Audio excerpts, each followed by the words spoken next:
l'objet de cette séquence, c'est d'expliquer que pourquoi la limite quand x tend vers 0 de 1 sur x est égale à l'infini. Et pour donner une explication plus clarifiée à ce résultat qui est l'infini, nous devons aller étape par étape. Tout d'abord, nous savons que 1 sur 0 en mathématiques, c'est interdit. Pas 1 sur 0. Un nombre divisé par 0 en mathématiques, c'est interdit de faire une division par 0. Donc, cela signifie directement que ici, on ne divise pas par 0. Il y a quelque chose. Donc, on nous dit que la limite quand x tend vers 0 de 1 sur x est égale à infini. Pour mieux comprendre, nous allons devoir remplacer le mot temps par le mot approche. Donc, nous allons maintenant dire que la limite quand x se rapproche de 0 de 1 sur x. Donc, cela veut dire que x se rapproche de 0. N'est-ce pas? Donc, si on a 0 ici, les x sont ici, il y a les x ici. X peut se rapprocher de 0 en étant supérieur à 0, comme il peut se rapprocher de 0 en étant inférieur à 0. N'est-ce pas? Donc, x se rapproche de 0. X se rapproche de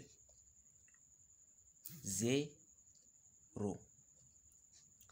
Cela signifie que ici, on ne divise pas par 0. On divise par un nombre qui est très proche de 0. Donc, c'est ce qui justifie que le 1 sur le 0 va donner infini. Parce qu'en réalité, ce n'est pas 1 sur 0. C'est 1 sur un nombre très proche de 0. Ça peut être 1 sur 10 à la puissance moins 5. Donc, ça va donner un nombre assez grand. Et si on continue à faire, par exemple, 1 sur 10 à la puissance moins 10, donc ce nombre-là va être supérieur à ce nombre-là. Le résultat qu'on va trouver ici. Donc, cela signifie que plus on s'approche de 0, plus le 1 sur x va se rapprocher de l'infini. C'est ce qui justifie que la limite quand x tend vers 0, la limite quand x se rapproche de 0 de 1 sur x est égal à infini. Donc, on va remplacer le x par des valeurs qui sont très proches de 0, mais jamais remplacer le x par le 0. Car si on remplace le x par le 0, nous sommes sortis des lois des mathématiques. Nous ne sommes plus dans les lois des mathématiques. En mathématiques, division par 0, interdit.